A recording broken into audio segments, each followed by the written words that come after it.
Assalamualaikum warahmatullahi wabarakatuh. Dengan gua Reva, Gue Vio. kami mau menceritakan pengalaman kami bertiga belas ke Gunung Prau. Tapi sebelumnya, di balik itu semua, teman gua Vio mau cerita kenapa kejadiannya bisa kayak gitu. Coba yuk. Oke, awalnya jujur gue itu nggak punya basic naik gunung, Rev. Gitu. Terus diajak lah nih rencana kan, kalian tuh mau ke Gunung Prau. Benar. Kayak gue mau dong. Terus tes trek lah nih di Gunung Kencana di Jawa Barat. Bogor. Mm-mm. Artinya. Terus kita berempat waktu itu. Tempat. Lo, gue, Arun, Devi, Kak Karena Devi. dan dadakan juga itu buat sebenarnya kita mau jalan-jalan terus cuma latihan yuk ngajak Vio nih karena kan Vio baru pertama kali nih naik gunung dan lu mau juga ya kan. Kayak langsung di Kencana awalnya nih kejadiannya. Oke, Iya. terus lanjut yo. Terus singkat cerita kita udah ke Kencana itu kita nggak ngecamp, kita tektokan. Terus pas di atas tuh, di atas puncak Gunung Kencana, gue bilang, gue bercanda gini, nanti kalau misalkan kita jadi ke Gunung Prau, kalian naik gunung aja, gue cuma mau ngerasa naik kereta aja, gue bilang gitu. Gue bercanda, terserah deh kalian naik gunung kayak sana, gue mau nyewa hotel nanti atau gimana gitu. Gue bercanda, itu sumpah gue bercanda. Terus habis gitu Reva nyautin, lu apa kita buang aja nih ke jurang nih anak gitu. Iya, gua ngomong gitu sama Arul. Oke, dan dari situ kan karena kita tektok nggak lama sebelum maghrib kita turun. Turun. Terus lu lama di nggak pas kita Sambalado kan karena turunan licin juga. Turunan Sambalado Gunung Kencana licin kondisinya pelan-pelan ya yo. Lu posisi gua depan, gua Devi, lu belakang ya? Kayaknya seinget gue yang paling belakang pas turun. Oh, kalau turun lu belakang ya? Karena Oke. Arum megangin gue. Oh iya benar-benar. Gitu. Nah. Terus udah kan kalian otomatis sudah turun duluan, gue belakangan dan gue sempet nengok lah ke belakang. Kan jembatan apa sih tangga ya itu ya? Tangga Sambalado itu kan kayak nukik gitu kan. Jadi di ujungnya itu pada saat gue nengok, itu tuh gue ngeliat ada perempuan, dia pendaki gitu, perempuan tapi dia sendiri. Dia sendiri, pada saat itu dia sendiri. Pakaiannya naik gunung tapi kayak udah berhari-hari, ngerti gak sih yang kayak celananya kotor. Oh, kayak gitu. Oke, tapi nggak bawa carry ya? Gue lupa deh bawa carry apa nggak, aku merinding gue. Terus begitu, terus habis gitu gue ngeliat ya muka dia. Nengok belakang. Gue nengok lama, gue sempet nengok lama gitu ngeliatin. Terus kayak ada sesuatu yang pengen dia sampaikan tapi gue nggak tahu gitu. Terus kayak mukanya kayak murung sih gitu. Terus ya udah akhirnya gue jalan, terus gue nengok lagi dia dari dadah. Ya udah dia begini gitu. Terus ya udah gue jalan, gue pikir oh ya udah kali emang di gunung suka kayak gitu kali gitu. Gue nggak mikir itu bukan orang sih gitu. Singkat cerita, lu ngomong sembarangan waktu di Kencana. Lanjut karena itu udah latihan lah ibaratnya yo. Terus kita berangkat itu sekitar 13 Agustus.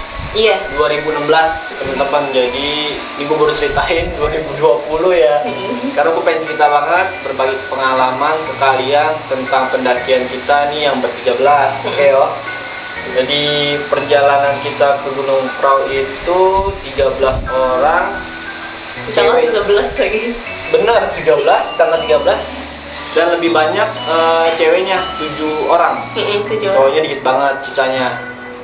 Dan lanjut kita naik kereta dari Senen biasa. Senin kita berangkat itu malam, kereta malam kita naik. Terus yang gue inget sih pas berhenti di Purwakarta tuh lu udah mulai kayak melihat sesuatu lagi.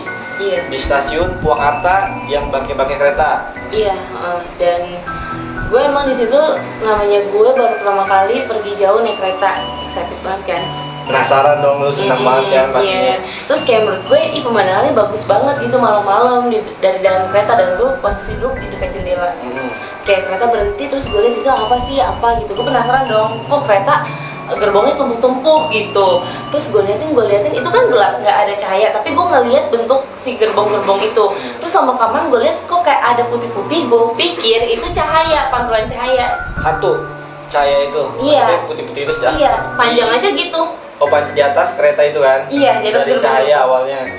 Oke, terus gitu. lanjut. Terus udah gitu gue liatin kok lama-lama dia berbentuk gitu loh, kayak mulai ada rambutnya, terus kok tiba-tiba kayak gimana sih baju kena angin, pasti ada kayak gitu. Tapi gue nggak ngeliat ada kakinya sih.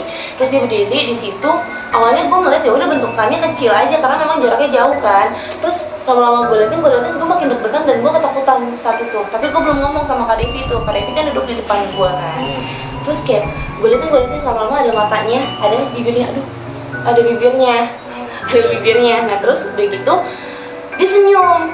Gue makin ketakutan, gue makin deg-degan, aduh kenapa nih gitu. Terus gue speechless sih pada saat ngeliat itu gitu. Dia ngikut gak sih tapi pas nggak, dia emang di situ ya? Dia di situ sih. Emang di situ ya? Iya.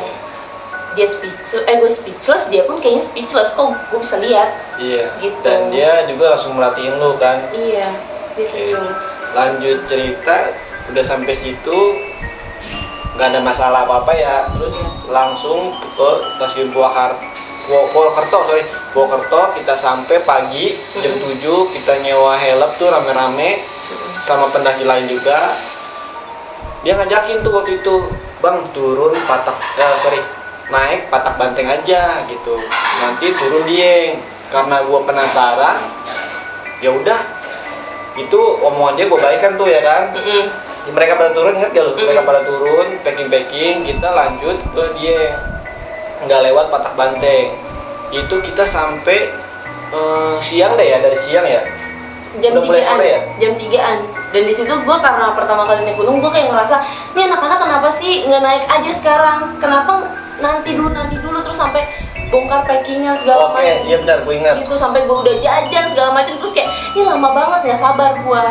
Gitu. Dan mungkin itu nggak sabar gue tuh karena feeling, karena kenapa sih lo harus naik nanti nunggu gelap atau gimana? Karena di situ kita packing lagi alat-alat, terus ada yang kita beli yang kurang-kurang biasa kan.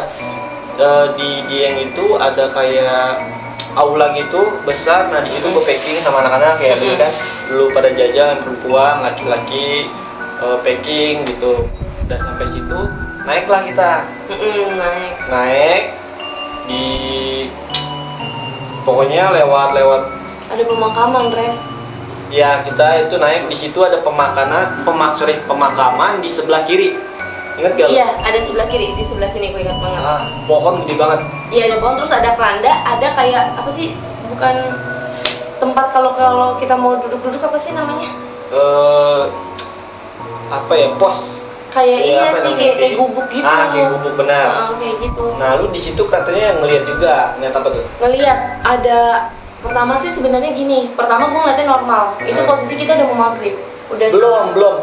Itu belum maghrib yo. Maghrib itu pas di atas itu yang foto-foto. Oh, yang kita duduk di warung. Bukan warung, base camp. Kita buat daftar. Oh. Lu daftar, anak-anak daftar, lu daftar dah. Lu yang ngurusin, oke, lu ngurusin tuh. Daftarin itu semuanya, masuk ke dalam sebentar, oke.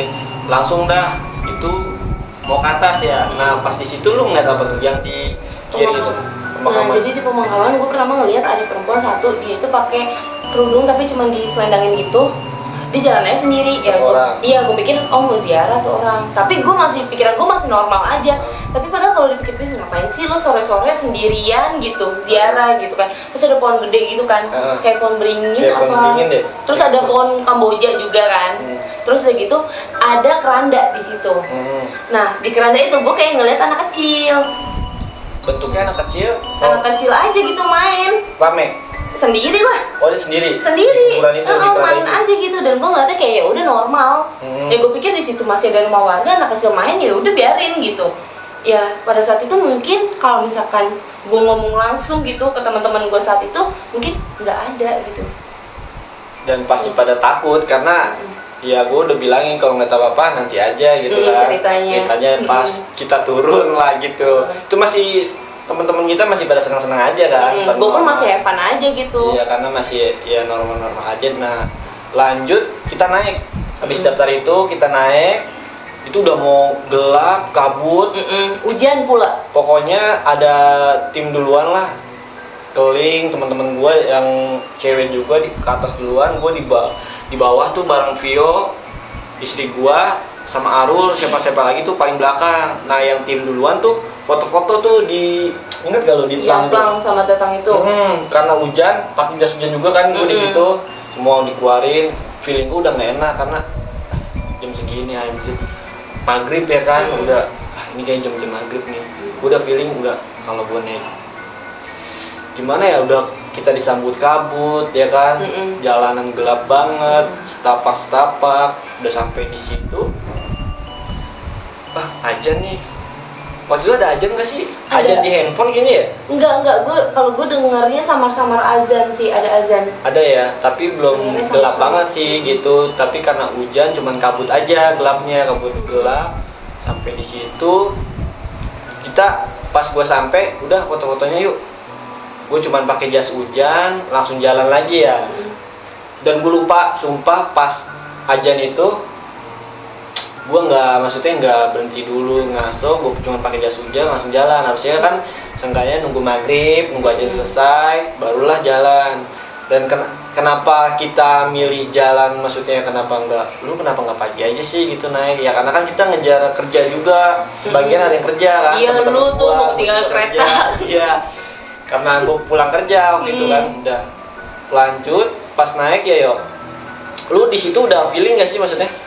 Gue pas jalan itu gue oh iya gue habis head, dan gue mandi hadas gue tuh nggak maksimal karena gue posisi masih pakai kuku gue, jadi nggak sah. Rambutnya Gitu. juga masih pirang. Kuning terang Nah. waktu itu gitu. Ya udah, jadi di situ pun pas maghrib sebenarnya gue agak ngerasa was-was, kok ini kita nggak mau nunggu aja dulu gitu sebentar. Bener. Gitu. Feeling gue sih ya kayak gitu, dan Vio juga ngerasain ya yo. Udah kayaknya gimana ya, ya udah mau gimana lagi, kita lanjut ya yo, lanjut ke atas. Nah tiba-tiba